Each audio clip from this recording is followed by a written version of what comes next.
से चलने, शरीर को सक्रिय रखने और अपने शरीर के साथ अपने मन का भी ध्यान रखने की शिक्षा दी। जीवन में मध्य मार्ग अपनाओ, ये बुद्ध का सबसे बड़ा संदेश था। न तो शरीर को इतना थकाओ कि वह टूट जाए और न ही उसे इतना आराम दो कि वह जड़ हो जाए। संतुलन ही असली साधना है। ध्यान दीजिए, जब आप थके हुए होते हैं, तनाव में होते हैं या क्रोध में होते हैं, तो आपका शरीर कैसा हो जाता है? आपकी सांसें तेज चलने लगती हैं, मांसपेशियां कस जाती हैं, नींद उड़ जाती है और पेट में गड़बड़ी होने लगती है। ये सब शरीर के अंदर का संकेत है कि मन ठीक नहीं चल रहा। लेकिन जैसे ही आप व्यायाम करते हैं, श्वास गहरी होती है, शरीर में ऊर्जा दौड़ती है, नींद सुधरती है और मन हल्का लगने लगता है। इसका एक और गहरा पक्ष है जो बहुत कम लोग समझते हैं। जब आप व्यायाम करते हैं तो आप अपने शरीर से जुड़ते हैं। उस क्षण आप वर्तमान में होते हैं, अभी और यही है being in the present moment, जो कि ध्यान का सबसे मूल सिद्धांत है। और जब आप इस तरह से हर दिन अपने शरीर के साथ उपस्थित रहते हैं तो धीरे धीरे आपका मन भी आपके नियंत्रण में आना शुरू करता है। व्यायाम का मतलब सिर्फ जिम जाना या भारी वजन उठाना नहीं है। यह तो आपकी दिनचर्या का एक हिस्सा बन सकता है, जैसे सुबह की सैर, सूर्य नमस्कार, प्राचीन योगासनों का अभ्यास या यहाँ तक कि खेतों में काम करना भी एक तरह का व्यायाम है। सवाल ये नहीं है कि आप क्या करते हैं, सवाल ये है कि आप कितनी नियमितता से करते हैं और कितनी श्रद्धा से करते हैं। और एक बात हमेशा याद रखें, जब आप अपने शरीर को रोज सुधारते हैं तो आप अनजाने में अपने मन को भी मन को नियंत्रित करना कोई एक दिन का काम नहीं है। ये एक यात्रा है, आत्मज्ञान की, अनुशासन की और अपने भीतर की शक्ति को पहचानने की। जब आप अपने मन को समझना शुरू करते हैं, उसे दिशा देना सीखते हैं, तो आप खुद महसूस करेंगे कि जीवन में कितनी शांति, स्पष्टता और ऊर्जा आ गई है। आज से ही छोटी शुरुआत करें, ध्यान करें, अपनी सांसों पर ध्यान दें, अपने विचारों को देखें और हर दिन खुद से जुड़ने का प्रयास करें। एक दिन, 2 दिन, एक हफ्ता और धीरे धीरे आप अपने भीतर के उस मौन को महसूस करेंगे जो अब तक बाहर की दुनिया के शोर में खो गया था। और याद रखिए, मन पर विजय ही जीवन की सबसे बड़ी जीत होती है। अगर आपको यह वीडियो पसंद आया हो, अगर आपको इससे कुछ सीखने को मिला हो, अगर इन बातों ने आपके मन को छुआ हो, तो कृपया इस वीडियो को लाइक करें, अपने दोस्तों और परिवार के साथ शेयर करें और हमारे YouTube चैनल को सब्सक्राइब करें। आपका एक एक सब्सक्राइब हमें प्रेरणा देता है कि हम आपके लिए और भी गहरा और भी सार्थक ज्ञान लेकर आए। हमारा उद्देश्य सिर्फ वीडियो बनाना नहीं, बल्कि आपके जीवन में एक सकारात्मक बदलाव लाना है। तो जुड़िए हमारे साथ इस आत्मविकास की यात्रा में, क्योंकि आने वाले वीडियो में हम बात करेंगे एक ऐसे विषय पर जो आपके जीवन के हर कोने को रोशन कर सकता है। धन्यवाद। शांत रहिए, जागरूक रहिए और अपने भीतर की शक्ति को पहचानते रहिए। कालो ही परमम बलम, अर्थात समय ही सबसे बड़ी शक्ति है। जो इस शक्ति के साथ चलना सीख लेता है, उसके लिए कोई भी लक्ष्य असंभव नहीं रह जाता। गौतम बुद्ध भी समय के महत्व को भली भांति समझते थे। उन्होंने एक जगह कहा था, जो व्यक्ति एक क्षण को भी व्यर्थ नहीं जाने देता, वह जीवन को पूर्णता के साथ जीता है। बुद्ध के अनुसार जीवन की सच्ची शांति तभी संभव है जब हम हर क्षण में जागरूक रहें, हर पल का उपयोग करें। उन्होंने एक और अद्भुत बात कही थी, भविष्य की चिंता मत करो, भूतकाल के पछतावे में मत रहो, वर्तमान क्षण में जियो, क्योंकि यहीं पर जीवन है। समय प्रबंधन हमें वर्तमान में केंद्रित रहने की कला सिखाता है। जब हम अपने कार्यों को समयबद्ध करते हैं तो हम अपने मन को अनावश्यक विचारों और चिंता से बचाते हैं। इससे मन न तो अतीत की गलियों में भटकता है, न भविष्य की अनिश्चितता में उलझता है। वह ठहरता है, जागता है और नियंत्रण में आता है।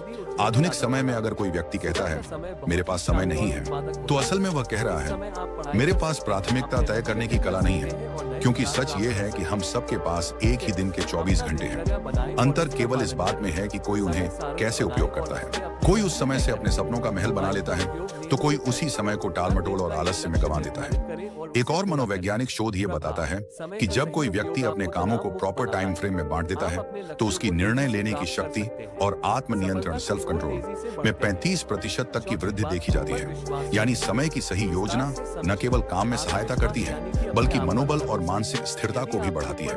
अब सोचिए, अगर हर सुबह उठकर आप केवल इतना जान लें कि आज का दिन आपके हाथ में है और आपको इसे इस प्रकार जीना है कि शाम तक आपका मन थक कर नहीं, बल्कि तृप्त होकर सोए, तो कितना बदल जाएगा आपका जीवन। आप स्वयं अनुभव करेंगे कि मन अब उतना बेकाबू नहीं है। विचारों का शोर कम हो रहा है और एक गहरी स्पष्टता जन्म ले रही है। समय का सही प्रबंधन एक तरह से अपने आप से किया गया सबसे सुंदर वादा है कि मैं अपने जीवन को अनमोल मानता हूँ और इसे यूं ही व्यर्थ नहीं जाने दूंगा। और जब ये भाव मन में दृढ़ हो जाता है तब मन भी उसी अनुरूप काम करता है, वह आपके नियंत्रण में आने लगता है। तो यदि आप अपने मन को नियंत्रित करना चाहते हैं, शांत और स्थिर बनाना चाहते हैं, तो अपनी दिनचर्या को पुनः रचिए। हर घंटे का हिसाब रखिए और सबसे जरूरी, हर पल को पूरी जागरूकता और गहराई से जीने की आदत डालिए। जब मन देखेगा कि आप समय का सम्मान कर रहे हैं तो वह भी आपको सम्मान देगा। दोस्तों, क्या आप जानते हैं, हम सबके भीतर एक ऐसी शक्ति है जो अगर जाग जाए तो न कोई डर टिक सकता है, न कोई चिंता, न कोई भ्रम। लेकिन अफसोस की बात यह है कि आज की भाग दौड़ भरी जिंदगी में हम उस शक्ति से बिल्कुल कट चुके हैं। मन एक भटकती हुई हवा बन गया है, कभी अतीत के पछतावे में उलझा हुआ तो कभी भविष्य की चिंता में डूबा हुआ। और यही सबसे बड़ा कारण है मानसिक अशांति का, नींद ना आने का, अकेलेपन का और आत्मविश्वास की कमी का। आज हम बात करने जा रहे हैं ध्यान की, यानी मेडिटेशन की। ये सिर्फ कोई साधना नहीं, ये कोई ट्रेंड नहीं, ये कोई वेस्टर्न तकनीक नहीं, बल्कि ये हमारी ही आत्मा का द्वार है जिससे होकर हम अपने भीतर के सच्चे स्वरूप तक पहुंच सकते हैं। हर दिन कुछ ही मिनट का ध्यान आपके पूरे जीवन की दिशा बदल सकता है। और यह कोई अतिशयोक्ति नहीं है, ये विज्ञान भी मान चुका है और ब्रह्म ज्ञान भी बार बार इसी बात की पुष्टि करता है। जब आप ध्यान करते हैं तो सबसे पहले जो होता है वो यह कि आपका मन स्थिर होता है। वह मन जो अभी तक बंदर की तरह इधर उधर कूद रहा था वह शांत हो जाता है। और जब मन शांत होता है तभी तो आप अपने विचारों को स्पष्ट देख सकते हैं। ये क्लैरिटी ऑफ थॉट्स ही आपकी हर समस्या का हल है, क्योंकि समस्या से ज्यादा परेशान करने वाला तो भ्रम होता है और भ्रम तब टूटता है जब विचारों में स्पष्टता आती है। आज मनोवैज्ञानिक भी कहते हैं कि जब कोई व्यक्ति रोज 10 से 15 मिनट ध्यान करता है तो उसका एमिग्डाला, जो हमारे मस्तिष्क का वह हिस्सा है जो डर और चिंता को नियंत्रित करता है, वो छोटा होने लगता है और इससे व्यक्ति का इमोशनल रिस्पॉन्स सुधरने लगता है। मतलब यह कि जो बात पहले आपको बहुत जल्दी गुस्सा दिला देती थी, वही बात अब शायद आपको हंसी में टालने की शक्ति दे दे। जो पहले आपकी नींद छीन लेती थी, वही अब आपको गहरी नींद में डुबा दे। ध्यान कोई दिखावा नहीं है, ये एक आंतरिक प्रक्रिया है और यह तभी फल देती है जब आप इसे श्रद्धा और नियमितता से करते हैं।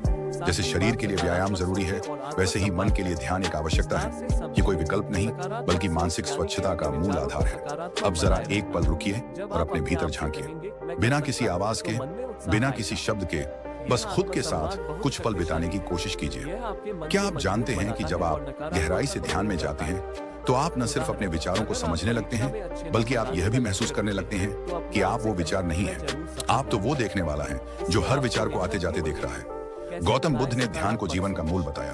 उन्होंने कहा, ध्यान ही एकमात्र रास्ता है जिससे तुम अपने भीतर की आग को बुझा सकते हो। उन्होंने वर्षों तक मौन साधना की, अपने विचारों को परखा और उसी गहराई से उन्होंने संसार को बताया कि मनुष्य का दुख किसी बाहरी कारण से नहीं होता, बल्कि उसके मन की अस्थिरता ही उसका सबसे बड़ा शत्रु है और इस शत्रु को हराने का एकमात्र रास्ता ध्यान है। बुद्ध के अनुसार ध्यान तुम्हें साक्षी बनाता है और जब तुम साक्षी हो जाते हो तब तुम अपने डर को भी, अपने क्रोध को भी, अपनी व्यथा को भी बाहर से देख सकते हो। और यही दूरी ही तो है मुक्ति की शुरुआत। आज जितना समय हम बाहरी चीजों पर खर्च कर देते हैं, मोबाइल स्क्रॉलिंग, टीवी देखना या बेवजह की बातचीत, अगर उसी में से हम सिर्फ 15 मिनट अपने लिए, अपने मन के लिए दे दें तो सोचिए हमारा जीवन कितना बदल सकता है। ध्यान करने के लिए किसी विशेष स्थान या किसी विशेष पद्धति की आवश्यकता नहीं, बस शांति हो, एक कोना हो और हो थोड़ी सी इच्छा खुद को समझने की, खुद से मिलने की। आप चाहे तो आंखें बंद करें, अपनी सांसों पर ध्यान दें, चाहे तो ओम का उच्चारण करें, चाहे तो सिर्फ मौन रहें। तरीका कोई भी हो सकता है, लेकिन परिणाम हमेशा एक ही मिलेगा, शांति, गहराई और भीतर की शक्ति।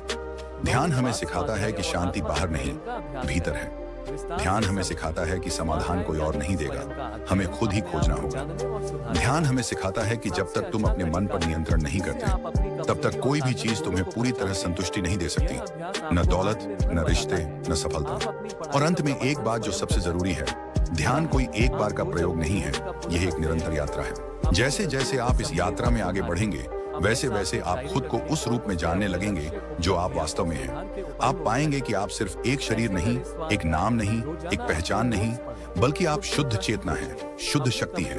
और जब यह बोध हो जाता है तब मन पर नियंत्रण कोई कठिन कार्य नहीं लगता। तब चिंता मिट जाती है, तब डर भाग जाता है, तब भीतर से आवाज आती है, अब तुम मुक्त है। और ठीक यहीं से हमारी अगली विधि की शुरुआत होती है, जो इस शुद्ध चेतना को और अधिक गहराई से पहचानने की ओर हमें ले जाएगी। जब जीवन की आपाधापी हमें थका देती है, जब विचारों का शोर इतना बढ़ जाता है कि अपने ही मन की आवाज सुनना मुश्किल हो जाता है, तब हम अक्सर मानसिक शांति की तलाश में भटकते हैं। हर कोई यही सोचता है, कैसे अपने मन को काबू में लाया जाए, कैसे इस बेचैनी से बाहर निकला जाए, कैसे अपने जीवन को फिर से संतुलित किया जाए। आज हम बात कर रहे हैं उसी खोज के अंतिम पड़ाव की, मन को कंट्रोल करने की 5 शक्तिशाली विधियों में से 5वीं विधि की, जो दिखने में सरल है लेकिन इसके पीछे छुपी है अनंत शक्ति। यह विधि है शारीरिक व्यायाम, यानी रेगुलर फिजिकल एक्सरसाइज। अब आप सोचेंगे कि इसमें ऐसा क्या खास है, क्या वाकई शारीरिक व्यायाम से मन शांत हो सकता है? तो चलिए आज हम इस पर गहराई से बात करते हैं, सिर्फ शब्दों से नहीं बल्कि विज्ञान, प्राचीन ज्ञान और अनुभव से जुड़े तथ्यों के आधार पर। सबसे पहले यह समझिए कि हमारे मन और